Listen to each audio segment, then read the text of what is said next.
Hoje, na Quinta-feira Santa, nós encerramos aqui nessa celebração o tempo da Quaresma. A Quaresma termina com essa celebração, porque agora inicia um novo e curto tempo chamado Tríduo Pascal, que nos coloca nessa vivência da paixão, morte e ressurreição de Jesus. É uma única celebração que começa hoje e vai até o Sábado Santo, a Vigília Santa. E por isso é triste saber que hoje, não triste que nós estamos aqui, né? É triste saber que poucos estão aqui, em vista dos que virão amanhã, provavelmente, né? Então, muitos vão participar só da metade, né? Porque hoje começa, viemos nós aqui, que bom que nós estamos aqui, na matriz também há muitas pessoas, mas amanhã, normalmente, é o dia que mais vem gente na igreja, né? Na quarta-feira de cinzas e na sexta-feira da paixão. Então, a pessoa participa apenas de uma parte, ela não participa do mistério completo. Então, fica faltando alguma coisa, né? Nós estamos aqui, vamos participar bem de todo o mistério. Porque é como se fosse uma única celebração mesmo. Começa hoje, temos amanhã a celebração da paixão do Senhor, nas 3 horas da tarde, depois o Sábado Santo, com a vigília, que é o principal momento, né, onde nós realmente celebramos a ressurreição de Jesus. E nós iniciamos essa celebração de hoje com o sinal da cruz. No final dessa celebração não tem a bênção, ou seja, nós não encerramos com o sinal da cruz, porque justamente nós teremos o final na vigília pascal, no Sábado Santo. Então, uma unidade desses 3 momentos celebrativos. E para entender melhor essa celebração de hoje, nós ouvimos na primeira leitura como que era a ceia judaica, né? O rito que trazia à memória os acontecimentos do Êxodo, a libertação que Deus deu ao povo escravizado no Egito.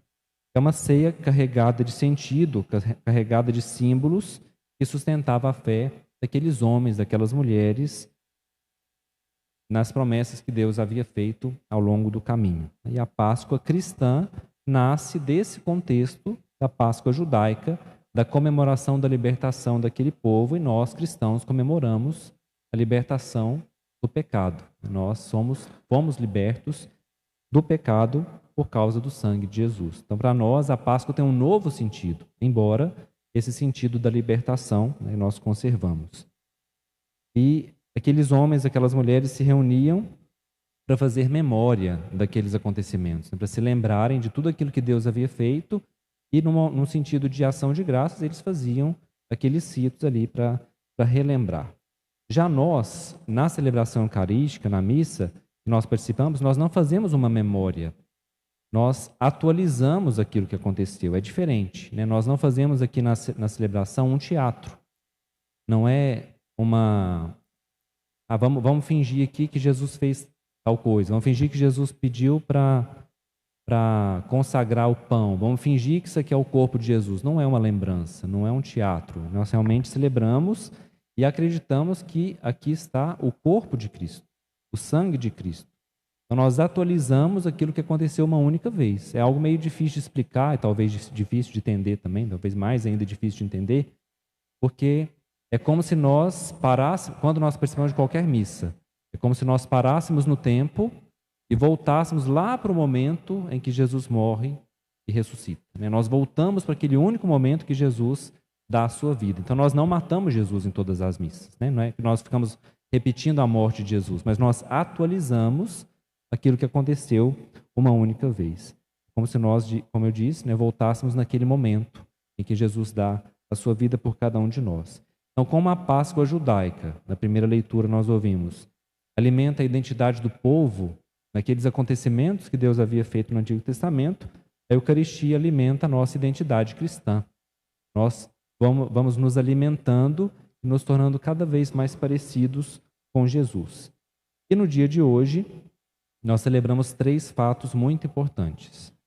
A instituição do sacerdócio, por isso que na Quinta-feira Santa de manhã, todos os padres vão lá para Patos, nós celebramos a missa crismal, a missa do crisma, onde o bispo abençoa os óleos que vão ser usados durante todo o ano, né? O óleo que se usa no batismo, na crisma, nas ordenações, na unção dos enfermos. Então, todos os anos o bispo abençoa esses óleos que vão ser usados pelos sacerdotes durante todo o ano, e é onde nós celebramos a unidade da diocese e relembramos a instituição do sacerdócio e a instituição da Eucaristia. Então, esses mistérios que nós celebramos hoje, esses três, né? Instituição do sacerdócio, instituição da Eucaristia e também o lava-pés, que é esse chamado que Jesus nos faz ao serviço, à humildade. Porque, como Jesus disse no Evangelho, ele, sendo o Senhor, sendo Deus, se fez pequeno, né, e lavou os pés dos discípulos, nesse sentido realmente de humildade, né? Não é porque nós estamos na igreja, não é porque eu sou padre que eu sou melhor que os outros. Infelizmente, na igreja tem muita gente assim. Não sei se você já conheceu alguém em algum momento da sua vida que porque está na igreja, eu sou da pastoral X, da pastoral Y, eu sou coordenador disso, coordenador daquilo, e parece que a pessoa é dona da igreja. Não é assim, né? Jesus nos deu o exemplo para mostrar que ele, sendo Deus, sendo o Senhor, não se fez maior que ninguém. Ele se colocou como servo, ele se colocou a serviço daqueles homens para mostrar que eles também deveriam servir uns aos outros. E na segunda leitura, São Paulo mostra que desde o início os cristãos cumpriam o mandato de Jesus de fazer conforme ele fez na última ceia, conforme ele instituiu a última ceia. Aquilo que nós celebramos na missa, hoje, é aquilo que é celebrado desde quando a igreja começou, desde o início, porque Jesus disse, como nós ouvimos na segunda leitura, isto é o meu corpo, isto é o meu sangue, fazei isto em minha memória. Então não é uma representação, não é um teatro, isto é o meu corpo, isto é o meu sangue. Estamos, quando nós comungamos, em comunhão com o corpo do Senhor, com o corpo e sangue do Senhor. Por isso que nós cantamos no Salmo, o cálice por nós abençoado é a nossa comunhão com o sangue do Senhor. Não é com o vinho que representa o sangue do Senhor, é com o sangue do Senhor, o sangue de Jesus que nós recebemos. Quando nós recebemos o pão consagrado, né, a hóstia, nós recebemos Jesus por inteiro. Corpo, sangue, alma e divindade. E no Evangelho, Jesus lava os pés dos discípulos, como eu disse, sinal de humildade, né? Ele, como Deus, se faz servo de todos para ensinar que nós precisamos amar-nos uns aos outros e doarmos em serviço uns aos outros. Então, a Eucaristia é serviço, essa doação total é humildade. Jesus tão humilde se faz pequeno para que nós pudéssemos o encontrar sempre que nós visitarmos a Eucaristia. Jesus se faz presente no sacrário dia e noite para que nós tenhamos esse acesso a Ele, para que Ele possa nos ouvir. E esse mandato que Jesus faz de repetir a sua ceia eucarística é possível graças ao ministério dos padres, né? Graças ao ministério sacerdotal que os bispos e os padres têm e recebemos de Jesus. E há dois gestos na ceia que apontam para o amor, que é o lava-pés e a Eucaristia. Ambos são expressão do serviço, do amor, da entrega e um convite para nós fazermos o mesmo. O amor ao Senhor não ficou apenas em palavras, né? O amor do Senhor não ficou apenas em palavras. Jesus demonstrou o seu amor por esse gesto de humildade, de lavar os pés dos discípulos. E logo após a ceia, Jesus entra numa agonia, porque ele já sabia aquilo que iria passar, né? Por isso que nessa noite nós passamos em adoração. Terminada esta celebração, Jesus fica separado ali, né? Lá na matriz que vai ficar a noite toda, mas fica como Jesus nessa angústia. Nós relembramos aquilo que Jesus passou nessa noite, né? De quinta para sexta. Aquela angústia, aquele sofrimento, sabendo que humanamente ele iria sofrer muito, mas ele não negou aquilo que iria passar por amor a cada um de nós. Então hoje, nesta noite, nós relembramos aquela agonia, aquela angústia que Jesus passou no Horto das Oliveiras, esse sofrimento, por isso que nós passamos também em adoração. E a igreja nos convida a unirmos os nossos sofrimentos aos sofrimentos de Cristo. E aí eu gosto sempre de relembrar nesse dia de hoje, que amanhã é o segundo dia de jejum e abstinência de carne que a igreja nos pede. Né? Só nos pede em 2 dias do ano, na quarta-feira de cinzas e na sexta-feira da paixão. Então hoje é interessante relembrar isso, né? Então amanhã é dia de fazer jejum e de não comer carne, assim como nas outras sextas-feiras do ano. Então, como que faz o jejum? Você pode fazer de duas Bom, tem várias formas, né? Eu gosto de citar duas.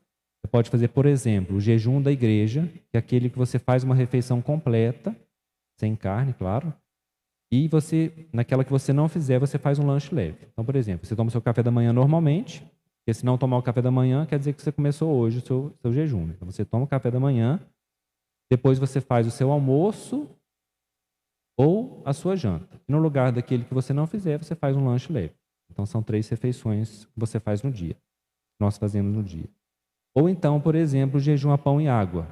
Você toma seu café da manhã, sem carne, claro. Depois, durante o dia, sempre que sentir fome, você come pão. Sempre que sentir sede, você toma água. Não tomar os dois ao mesmo tempo, que pode fermentar no estômago, dar alguma dor de cabeça, alguma coisa assim. Tem algumas observações aqui. Se toma algum medicamento que exija se alimentar, não tem problema, né? Nem o alimento para isso e nem o remédio vão quebrar o jejum. Deve-se tomar bastante água ao longo do dia. A partir dos 14 anos é obrigatória a abstinência de carne até o fim da vida. E entre os 18 e 59 anos é obrigatório o jejum, a não ser que seja por motivo de trabalho pesado, por motivo de doença. É claro que você não está obrigado mais a fazer, né? Mas dentro das condições normais, podendo fazer, é recomendado pela igreja para que nós façamos assim, né? Sabendo sempre dos nossos limites, não é para mostrar para ninguém que é mais forte. É para realmente nós nos sacrificarmos dentro dos nossos limites por amor a Jesus. E dessa forma, nós viveremos bem esses dias de oração e essa espera da ressurreição de Jesus, feita, né? Essa libertação que nós recebemos sem nós merecermos. Jesus morreu por nós, mesmo sem nós merecermos, mesmo nós merecendo o inferno. Jesus nos liberta dele pela sua morte e ressurreição. Agora nós precisamos fazer a nossa parte, né? De aceitar, de acolher essa salvação de Jesus. Louvado seja o nosso Senhor Jesus Cristo.